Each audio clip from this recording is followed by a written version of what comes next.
Hey Judge, how are you? All right, so we have your spread here ready to go, and I'm already getting some hits for this, which is interesting. And so what I want to do first is check where we are in time.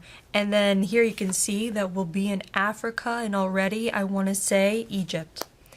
Then we have what you do with most of your time, a first important day, another important day, your death, the lesson learned, and that'll show you your past life. And your job is to make the connections where you can.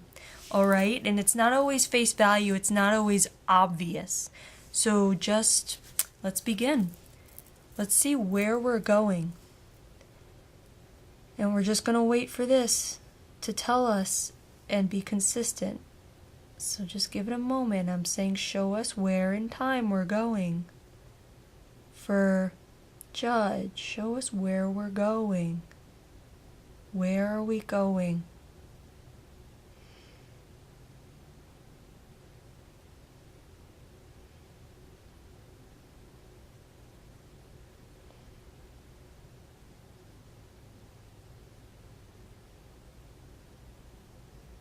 Oh yes, I totally thought so. Alright, cool. Okay, great. I'm excited. Okay, this is my first ancient Egyptian reading, and I've been waiting for one of these, so I'm excited. So that swing told us that we're going ancient. We're going really old times, back in times of in Egypt, like just jumped out to me. So we're going back to like pyramids time. We're going back a far time, and I'm excited because I love that time period. Okay, so now that we have that taken care of, let's move forward. And we have the card here. This is the food industry. So what did you do back then with the food? You were tied in with the food. And honestly, I'm seeing a lavish banquet of sorts. And I want to say that you were someone who kind of ran the kitchen of the aristocrats, or maybe even, if we're talking pharaoh time, you ran the kitchen back then. So you were a high respected person in the food industry, in the whatever kingdom we're talking about. You ran the food industry there. You ran the kitchen. I mean, I see it clear. I get a feeling of authority, a feeling of, put that there, this doesn't look right, this doesn't taste right, it has to be perfect.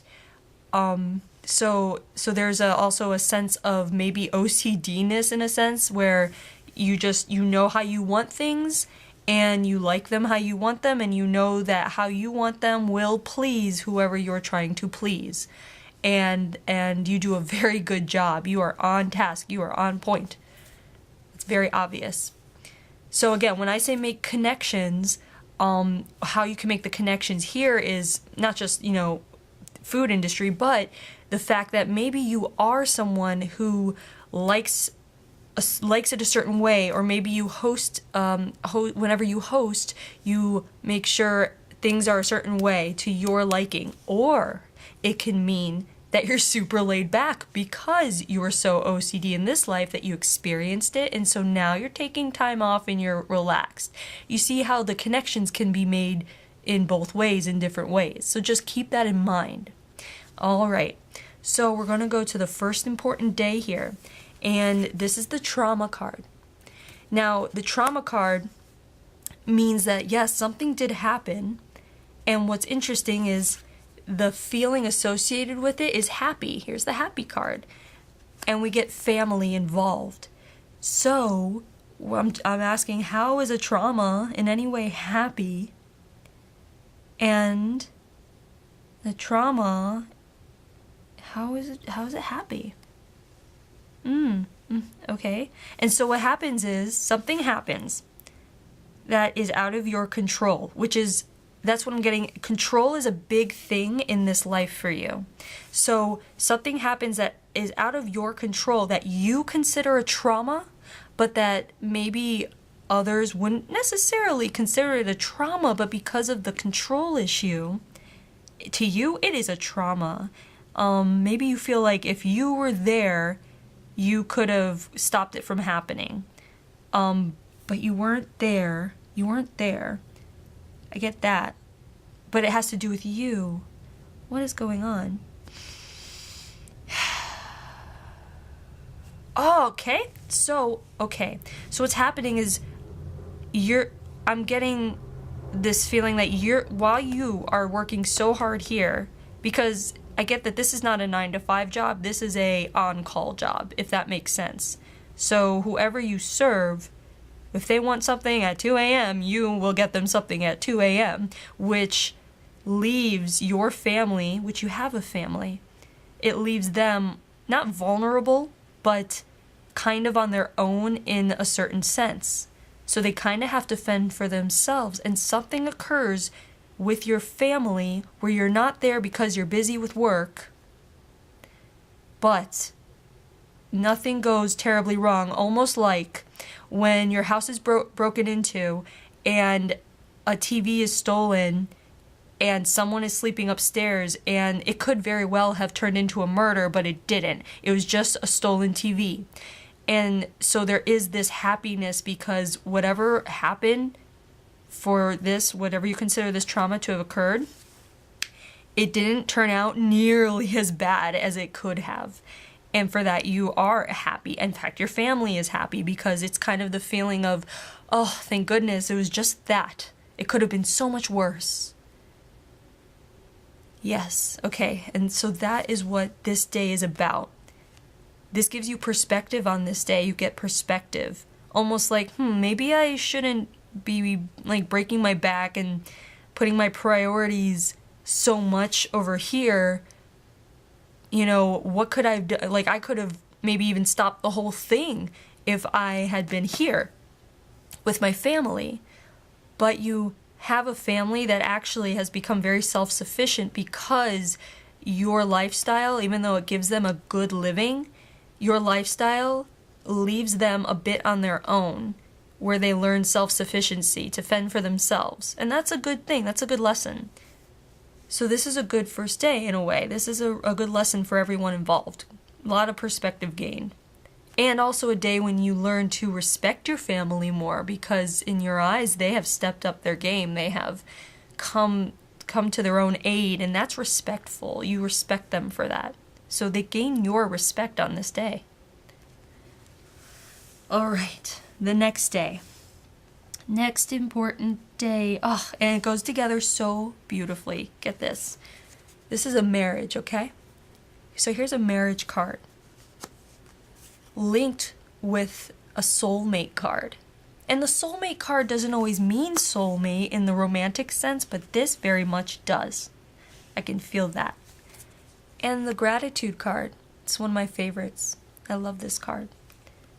And this is wonderful because it's not you getting married. You already have your family. This is your child getting married.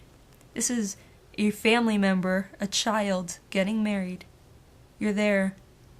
You're there, and you know what happens is you are able to give them the most memorable occasion because of your connections.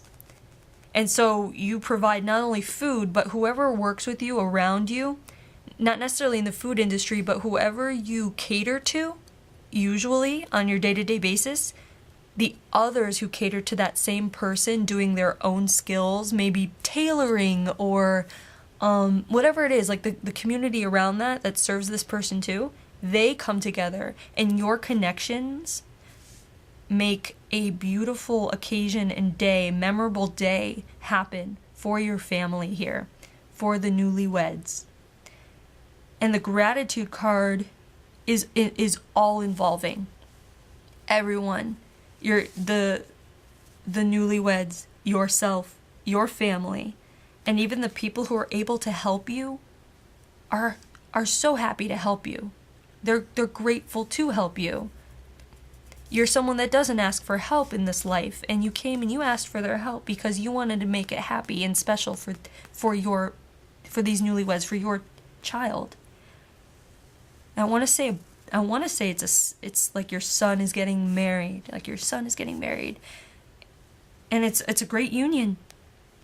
And there's so much gratitude on this day. So much gratitude for the abundance that you are witnessing, the abundance of love, the abundance of food and joy, and even the place, like the place, like I'm seeing a lot of like colorful material hanging, like just a beautiful, like not the ceremony, but almost like there is a, I don't know how they did marriages back in ancient Egypt, but if there was a reception of sorts, it was beautiful. It was made beautiful, fit for a king. And that's what, and you saw that working so hard really paid off for this moment that you can give to your son, or your son and his new wife, for this union. It was all worth it, and for that you're grateful. And that's a really beautiful day.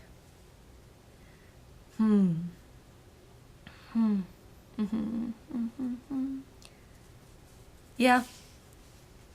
Yeah, I mean, it's just very laid out. Like, that's what I get for this life right here. And so, we come to the death. And the death card is interesting. It's the death by water card. And what I'm seeing is like a river. It's just like a river. And there's like a boat catering. You're right, you're working. You're working. You pass. You're working. It's almost like, okay, this is gonna sound weird, but so what I'm seeing is like a river, and I mean, I'm going to just say the Nile because that's the only thing I know that jumps out with Egypt, and it's like you're on a long boat, and the boat has who you work for, the higher up, the pharaoh, the king, whoever you are working for. It is their occasion, and you are with them to cater to them. And it's almost like something happens on that river. That's why this water card is here. What happens? I'm asking my guides. I'm like, hey, what's happening? I'm just seeing this boat. I don't know. It's like, and then just the idea of an accident happening. Like an accident, like hitting your head, falling overboard. Like a weird thing no one notices. Something. And it's almost like you didn't die drowning. I see this person, and it's a man. So this is a male life. So you're a male, and there's a little bit of fleshiness to you, if that makes sense. Like you're not fat. You're like, they're showing me and not even like, it's just a fleshy male, like a thicker male, and it's like a klutzy moment. So somehow you end up in a river, and then you get to the banks of the river, and that's where they show me your body expiring because of maybe it was a head injury or something. You didn't drown, but the water is where you laid to rest. Almost like you hurt yourself and you got yourself to the banks of this river where you just passed out, and that was it. That was the end. Because you couldn't help. There was maybe internal damage, or I want to say something to the head. And if that's the case, how you can make a connection, maybe this applies to you. I don't know. But just if this is the connection, if you get headaches in this life that you're living, this could very well lead back to here. If you get headaches, or even if water bothers you, like being in deep water or being on boats, maybe boats bother you, just take this and go with it. See how it applies to your life. Try to make the connections. But that's what I'm getting from the death of the water card. And then here we have the lesson. And the lesson of this life, this card is the card of enlightenment. And it's very easily, quickly linking to this day right here. because this day was the day you gained perspective, and this perspective that you gained really changed you. It really made you focus on your family so much more. It's clear. It's this, you were enlightened this day when you gain that kind of perspective about, maybe being home, maybe catering to my family is more important than catering to someone who's just, paying my bills. That kind of thing. That was a big lesson for you. Big. You carry it still. I mean, you carry it through today. Like, you don't need to relearn that lesson. Maybe you already have maybe you're so bonded with your family. Maybe there's, or a yearning for a family. However the connection calls out to you, there's something about family and closeness or tightness that either you want or that you have in this life. And this is the life it comes from. Because you did learn this lesson. You became enlightened in that way. In regards to loving the people that you're close to. Maybe even, you might even over cater to people that you love. And that's okay, but just know that this is where it comes from. All right. And that's what I'm getting. And that's it. So here's your life. I hope you enjoyed it. I certainly did. I hope you found it interesting. And thanks for letting me read you.